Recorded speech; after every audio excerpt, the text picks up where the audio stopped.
Trojan Felly, what's up, man? USCJ here. It's the top of the morning. It's the top of the morning. Listen, I hope everybody is getting ready to get up, get out, and make some things happen this morning. Listen, we are still right at high on this big time win. Listen, there are so many story notes. I can't even tell you. Look, I'm coming to you guys probably live a couple of times this week. You guys know I did an immediate live after the game last night, and just wanted to really kind of give everybody opportunity to just kind of express themselves, the joy, the happiness that came out of this big time win, because USC football hadn't been in this position in a long time. So I kind of wanted to deal with it on that level. Now, today, I'm going to kind of touch on some of the stats, some of the news and note items that came as a result of this big time win with the USC football Trojan. We want to cover some recruiting real quick, but we want to talk about this game as well. Some of the news and notes, the stats that came out, man, especially when you're talking about a guy like Miller Moss, man. Miller Moss, when you're talking about highest graded quarterbacks over the weekend, they got Jackson Dart at a 95.7. He was number one. Then the Purdue quarterback, Hudson Card, 94.9. But Miller Moss is coming in at a sharp 93.4, with the highest rated quarterbacks from this past weekend. And listen, he did it against a big-time defense. At number 4, you got a quarterback from Mississippi State, Blake Sharpen, 93.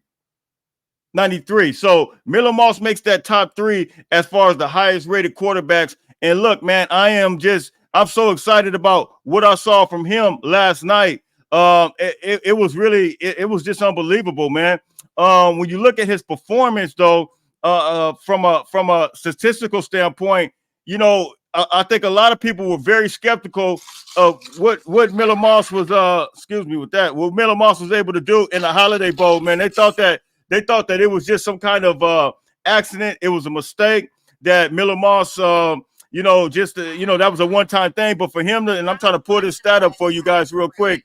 Miller Moss, what he was able to do in the Holiday Bowl, he was able to do it once again here last night. And let me pull up this PFF stat for you. Here it is right here. PFF, they got Miller Moss right here, 27 for 36, 378 yards passing, 1 TD, 0 INTs. And listen, he didn't throw the ball into coverage. It was a couple times that you had a couple balls that were going out to the flat that I felt like we could have kept, that I felt like he kind of telegraphed at some point. But for the most part, Miller Moss, you know, he did what he had to do, man. I mean, he was absolutely he kept a cool head. With times that it looked like he was prepared to get ready to be rattled. LSU tried to bring the pressure.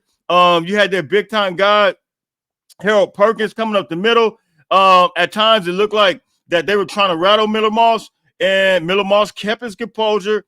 He was able to still read. But look, when you're talking about hitting multiple guys, it's not like, one of the things that I talked about with the Holiday Bowl was that Miller Moss, how he's able to distribute that ball very evenly all across the board. And when you look at it here, look at Kyron Hudson. He had 5 receptions for 83 yards last night.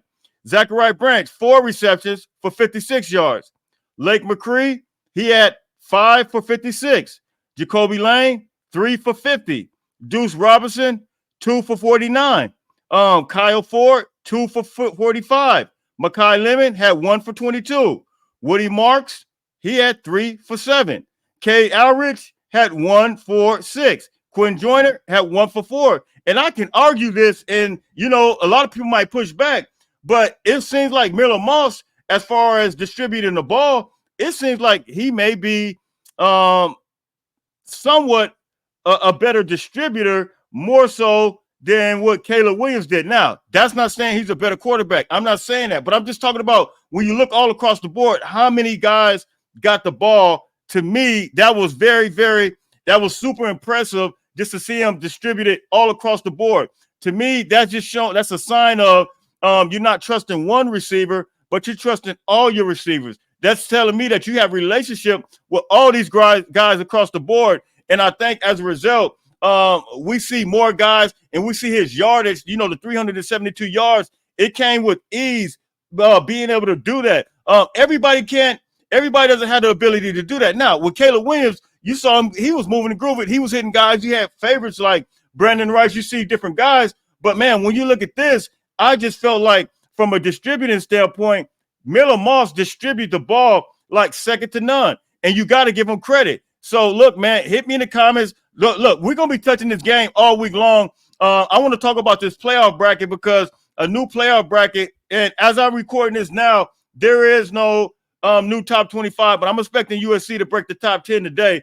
But I want to check out this playoff bracket. But real quick, before I touch that, I want to touch on some of these snap counts because we were very curious to how this is going to translate to these guys getting playing time, man. And I think it's straight up go time, man. But you look at Mason Cobb, when you talking about his play, he had 55 snaps. Lucas had 45 snaps.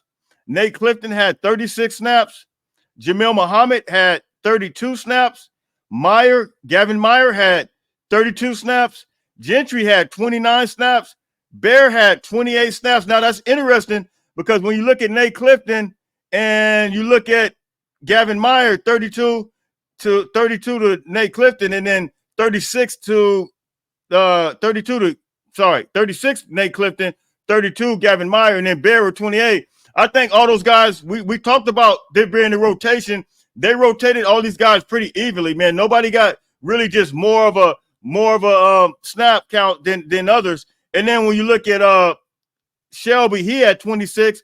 Kobe Pepe had 20. Look, Kobe Pepe was effective last night. I don't know if you guys watched him on the defensive line, but Kobe Pepe was really he was moving power. He clearly has improvement on technique due to the coaching staff, due to dog work, due to Shanua. Look, the talent is there. We told you guys that all we need is somebody to pull out the talent of these guys. And I told you, if Utah can pull the talent out, if they're 3-star guys, we know that dog work, Shanua, Matt Inch, all of these guys could pull the dog work out of these guys, man. And they absolutely did it. And look, I think Pepe is emerging. All these guys are emerging to be a very balanced defensive line. And then Solo, he had 16 snaps. Shout out to Solo for a big recovery played in the game. Devin Tompkins, he had 16 snaps. And then Sam Green, he had 3 snaps. And so, look, I really think that this is really just a fascinating way of how they're utilizing these guys. They're using these guys. They're changing them out. Issa Mascarenas-Arnold, I didn't have his numbers up here. But, look, he played a lot. But there was a lot of guys. That got some snaps. I even saw Anthony Beavers. Now, here's what's crazy. When you look at the roster that came out, the depth chart, you didn't see Anthony Beavers' name on there. You didn't see a couple of guys' names on there. But, I knew personally that these guys were going to be getting time. But, for whatever reason, they didn't have it on there. But Anthony Beavers, and as Doug Belk said, as he stated, that they were going to be rotating a bunch of guys out, they absolutely did it. And we saw multiple guys coming in there. We saw multiple guys moving and grooving. I like the way Jacoby Covington played. But listen, let me salute real quick. When you talk about this defense, let me give Big Eric Gentry a salute because I saw him stick his head in there, and I saw Eric Gentry absolutely look like he wanted all the smoke. Eric wanted the smoke, and there was nothing they could do about it. They can laugh, they can say whatever they want about he's a smaller linebacker, but he wants all the smoke. Shout out to Eric Gentry. Man, he played big. And not only did he stick his head in there, you guys remember that play? And this is what Eric Gentry can do. He causes major problems, major disruptions. You remember he stuck his head up and caused the trajectory of the pass to be altered? Listen, Eric Gentry, it is straight up go time with him as well, man. So you guys can hit me in the comments. You guys can tell me what you think. As far as the secondary goes, Kamari Ramsey is as advertised. He came up and was making some stick. His closing speed was legit. I like what I saw from him. Look, it is straight up go time with Kamari Ramsey. As far as the touchdown, and here's what I'm going to say.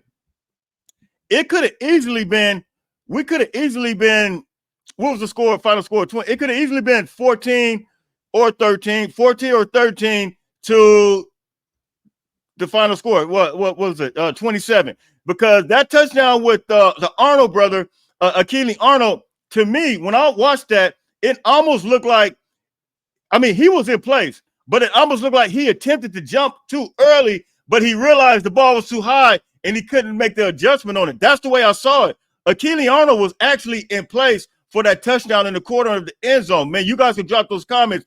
You guys can tell me what you think. We're going to be dissecting this game all week long, so I'm not going to get into all of that. The offensive performance, okay, but where do we start? Where do we even go?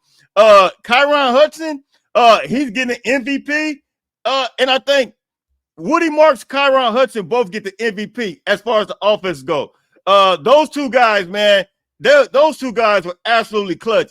Kyron Hudson, he did some things that I didn't even know he had the ability to do. I knew he was a dog, modern day high school, local guy, but man, Kyron Hudson, to alter and contort your body to make a catch the way he did, that thing went viral. And look, it is straight up go time. I mean, wow. I mean, I just could not believe that catch he made. It was unbelievable. And then when you look at Woody Marks, able to close on, he was clutch all day. He had some tough runs inside. He had some great ability catching the ball. I think I saw him pick up a couple of blocks as well. Woody Marks is what I call a complete back. Shout out to Quinn Joyner as well. Shout out to all these guys, man. This team, it just doesn't feel like it's any type of division within this team. It feels like these guys, what Jacoby Covington said in a Holiday Bowl, we a team now, we a team. Listen, I felt like this is a team. I didn't feel like it was any isolated performances. I felt like this was an overall team performance. Everybody seems to be patting each other on the back for each and every one's individual. Even on special teams, I saw guys like Christian Pierce getting love. I mean, he did his thing on special teams. Shout out to Mason Cobb, even for the ending of the performance with the big-time interception. Listen, there's so many things that I can cover as it relates to this game. We're going to be getting into that all week long. But I'm going to conclude with my little recap right there. It really want to go into some playoff stuff because, look, right now they got USC projected now to go to the playoffs according to On3. We will see what the final rankings will be, the rankings this week will be. But listen, we told you guys that USC is a playoff team. And you guys remember, I brought you a video talking about the Matrix Analytics and that the analytics has USC and Ohio State actually playing in the Big Ten Championship. Look, I don't be up here just talking just to talk. We bring you the information to tell you that, listen, it's go time. One of the factors that most of these commentaries didn't put in there, as we stated before, you got to factor in all of the guys, the coaching staff, and the developmental aspect, and you can't just factor in what the narrative, which was what Paul Feinbaum and a lot of guys put out there last year for this year, and they tried to tie Lincoln Riley to that from last year. They are absolutely lost in the sauce, have no idea what they were talking about. But when you look at this playoff picture, this is what they have it now. I don't agree with it, even though they have us in there, because right now, I personally feel like USC can win the Big Ten. When you look at Ohio State, I feel like, look, that LSU team, let me say this, that LSU team that we played last night, that is a good football team. They play physical. Gus Nussmeier, he's one of the best quarterbacks probably we'll face all year long. He's legit. That offensive line is one of the best we will face all year long, hands down. And that was a good defense. And so when you look at games like Michigan, the way they played against Fresno State, I absolutely think we can beat them. When you look at Penn State, I think we could beat them. They had a little fight with West Virginia. They won the game pretty easily, but I think we could be in that. Notre Dame, I think we could beat them. When you look at this, look, I picked 10-2 for the season. I'm about to flip it to 12-0 because the way the USC Trojans play, listen, man, this thing really, did I say it exceeded expectations? I felt like we was going to win the LSU game. You guys know I picked us to win that game.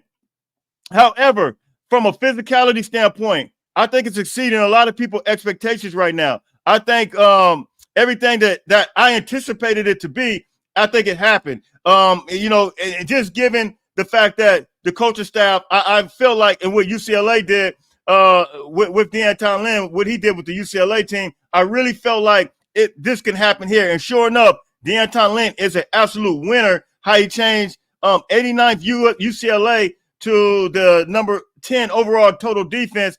Hey, he's doing the same thing here. Listen, when you're talking about the rushing yards too, look at Michigan, rushing yards for I thought I had them, but we held them to only 65 yards rushing, 67 yards rushing. Woody Marks had 60 something, so we both had, and we could rush a little better. But for the most part, I think we did a great job from a defensive standpoint. We had critical third down stops, which is something that we never saw last year. We were absolutely lost in the sauce. We didn't have it. We couldn't stand up in the trenches. We stood up in the trenches, man, and I'm very proud of this team. But look, when you look at this playoff picture real quick, and I might be going live tonight. I'm telling you, I'm riding high on this, man. We're gonna ride this till the wheels fall off.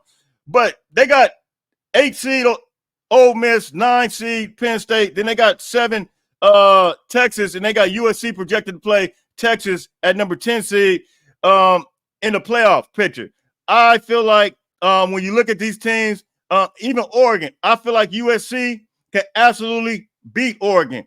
You guys saw Oregon struggle against Idaho. And look, I don't care how much you pay for a team. You could pay for a team, and I told you guys this before. If you don't have the chemistry, if you don't have the right coaching and chemistry make up for a lot of winning. And you saw it with a team like Oregon. They look absolutely off. It reminds me of us with a lot of talent last year, but they just couldn't put it together. That looks like Oregon this year. And USC, all the chemistry, everything, bad apples, whatever you want to call it in the locker room. Look, we don't see none of that right now. I'm going to stop. I can go on and on and on. But look, man, it's go time. It's on and popping. It's on and cracking. You guys hit me in the comments. You guys tell me what you think.